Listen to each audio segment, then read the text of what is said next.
Hello అండి, నమస్తే. నేను మీ సంధ్య. వెల్కమ్ టు సంధ్యాస్ వంటల పుస్తకం. ఈరోజు మన వీడియోలో బరువు తగ్గాలనుకునే వారి కోసం ఒక మంచి వెయిట్ లాస్ రెసిపీని ఈరోజు మనం చూద్దాం. ఓట్స్ తోటి ఓట్స్ పాయసం ఎలా చేయాలో చూద్దాం.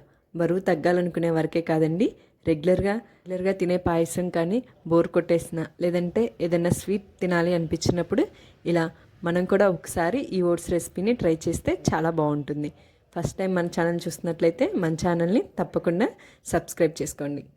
ముందుగా ఒక పెనం పెట్టుకొని అందులోకి 1 టేబుల్ స్పూన్ వరకు నెయ్యిని వేసుకోండి. నెయ్యి అనేది బాగా కరిగిపోయిన తర్వాత అందులోకి 1 కప్ వరకు ఓట్స్ని తీసుకోండి. ఇలా రెగ్యులర్ ఓట్స్ అయినా పర్లేదు, రోల్డ్ ఓట్స్ అయినా తీసుకునవచ్చు. 1 కప్ వరకు ఓట్స్ని తీసుకొని ఓట్స్ అన్నిటినీ బాగా ఫ్రై అయ్యే విధంగా ఇలా కలుపుకుంటూ ఓట్స్ అన్నిటినీ మనం బాగా ఫ్రై చేసుకోవాలి. ఇక్కడ మనకి ఓట్స్ అనేవి పట్టుకున్నప్పుడు బాగా క్రిస్పీగా ఉంటే సరిపోతుంది. అలా బాగా ఫ్రై అయిన తర్వాత 1 కప్ వరకు పాలను పోసుకోండి. ఇలా పాలను పోసుకున్న తర్వాత ఒకసారి బాగా కలిసే విధంగా కలబెట్టుకోవాలి. ఇలా ఓట్స్ని మనం పాలల్లో ఉడికించుకోవాలి.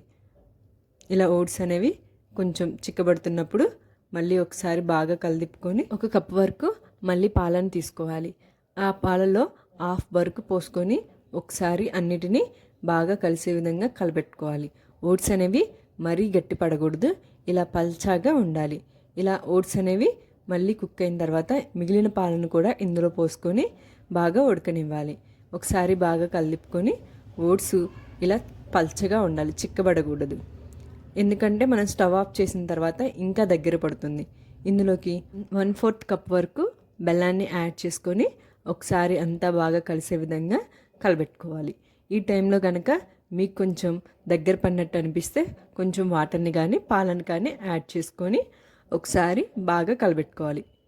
ఒక చిటికెడు సాల్ట్ని కూడా వేసుకొని ఒకసారి బాగా కలిపుకొని స్టవ్ ఆఫ్ చేసుకొని వేడివేడిగా ఉన్నప్పుడు సర్వ్ చేసుకోండి. ఇలా ఒక గిన్నెలోకి తీసేసుకొని మన పాయసాన్ని మొత్తం మీకు కనుక టైం ఉందనుకొని గట్టి పడితే కొంచెం పాలని యాడ్ చేసుకొని మామూలుగా కలిపేసుకుంటే సరిపోతుంది. ఇలా మనం ఒక బౌల్లోకి తీసేసుకొని అందులోకి మీకు నచ్చిన డ్రై ఫ్రూట్స్ని అలాగే ఫ్రూట్స్ అన్నిటిని కూడా ఇలా వేసేసుకోవచ్చు. ఫైనల్గా హనీతోటి మనం సర్వ్ చేసుకొని తింటే చాలా టేస్టీగా ఉంటుంది. బరువు తగ్గాలనుకునే వారికి ఇదొక మంచి హెల్దీ అయినటువంటి రెసిపీ. సో మీరు కూడా ఈ రెసిపీని ట్రై చేసి ఎలా ఉందో నాకు కామెంట్ చేయండి. మీకు కనుక నచ్చినట్లయితే లైక్ అండ్ షేర్ చేయండి. అలాగే మన ఛానల్ని తప్పకుండా సబ్స్క్రైబ్ చేసుకోండి. Thank you.